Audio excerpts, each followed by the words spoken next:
don't know that that's true. So other portfolio managers, well, it's certainly depending on the kind of fund you have. If you have a mutual fund, you can't even short stocks most of the time. If you have a hedge fund, you can short stocks, but a lot of hedge funds don't even do that. And certainly venture capital funds don't have any publicly traded stocks, nor do private equity funds. So a lot of these are very different based on the kind of fund you have. The universe you select on, that's the list of securities that we'll focus on. We're doing tech, global public tech companies for our purposes, but there's certainly different kinds of things you do: market cap focused, style focused, geography focused, and we're doing a sector focused, a very sector focused universe as of right now.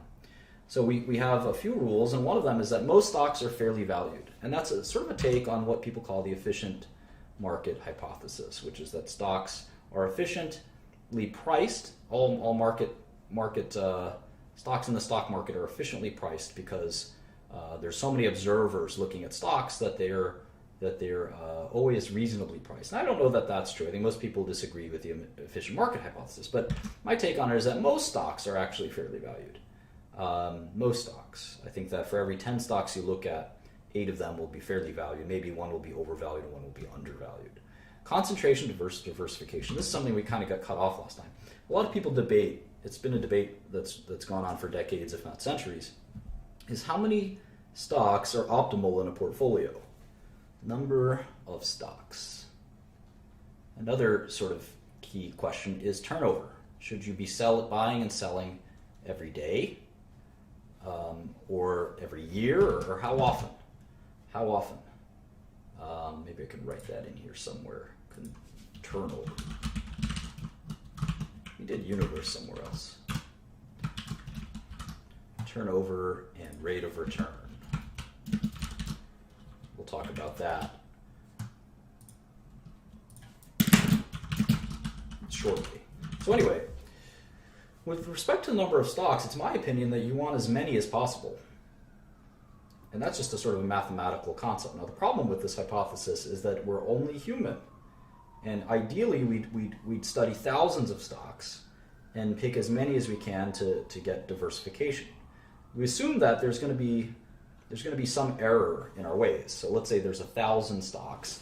And again, according to my principle, let's say 800 will be fairly valued, so we're not going to look at those 800. There's going to be 200 that are not fairly valued, 100 will be longs, and 100 will be shorts. But we're not perfect, we're human, so we know that we're going to get some of these wrong. We're going to be long.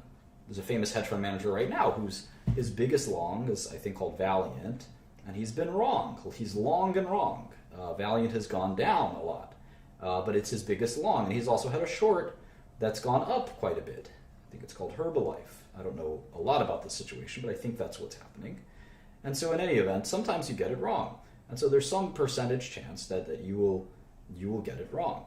And that's why I think you want to minimize that percentage chance impacting you. For instance, if the percentage chance that you're going to get something wrong is 60-40, which is pretty good. 60% of the time you're going to be right, 40% you're going to lose and be wrong, win-loss.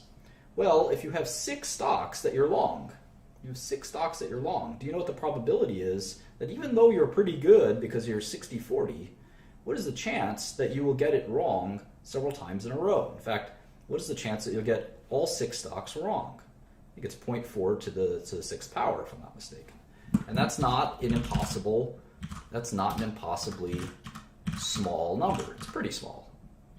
It's less than 1% chance. But that means that you'd get every single one of them wrong. And I think that's somewhat intolerable given that you have 60% chance. Now let's say, and remember, for every one you get wrong, you kind of cancel out one that you got right. So all you need to do to mess up your portfolio is have 4 winners, or let's say, 3 winners and 3 losers, and you make no money. So at best, 4 winners and 2 losers is sort of is in fact quite possible. In fact, it's sort of almost likely. In fact, I think if you do the math right, there's a good chance. I'm not doing my statistics very well here, but there's a good chance. There's definitely a good chance that you're going to have a lot of things wrong. So you want to maximize the kind of spread by maximizing the number of stocks in your long portfolio. And I'll do the math someday. Sort of conjured this idea on the fly. So let me go back and do the math on that whole thing. So in any event, you definitely want to have as many stocks as possible. The problem is most people are, this is a technical term you may not be familiar with, lazy. Most people don't want to look at 1,000 stocks. Most people don't want to spend their weekends looking at stocks, their nights looking at stocks. Most people want to sit there and have a couple stocks, and they don't want to research them day and night, and that's part of being a fund manager. There are many, in fact, most fund managers, I'd say, work very hard, but there are plenty that don't, and there are plenty that think they work hard, and they don't as well. So I think that there's kind of this complacency and laziness that permeates the industry, most industries. That's why the people that work the hardest seem to do the best.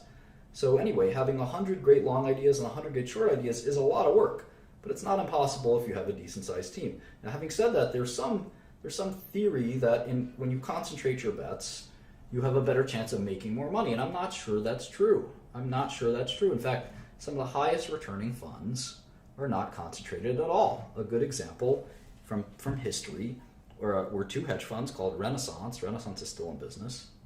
And the other one is called Steinhardt. And these funds were notoriously diversified, and they made a lot of money. They'd have literally 100 to 1,000 positions at any given time. Then there's concentrated funds that have done very well as well. Concentrated funds. And I don't know if I can give a few examples, but Buffett's early days, he was concentrated. He's no longer very concentrated. But Buffett's early portfolios were very concentrated. There's a mutual fund called Sequoia, which is very concentrated and has done very well. So there's plenty of people that have made money on both and lost money on both. You can be diversified and lose money as well. It's harder. It definitely is harder. And you can certainly be concentrated on one or two positions and get lucky and make money for a short period of time. So in any event, I believe in diversification with the understanding that there's a natural limitation to how much work one person or one team of people can do.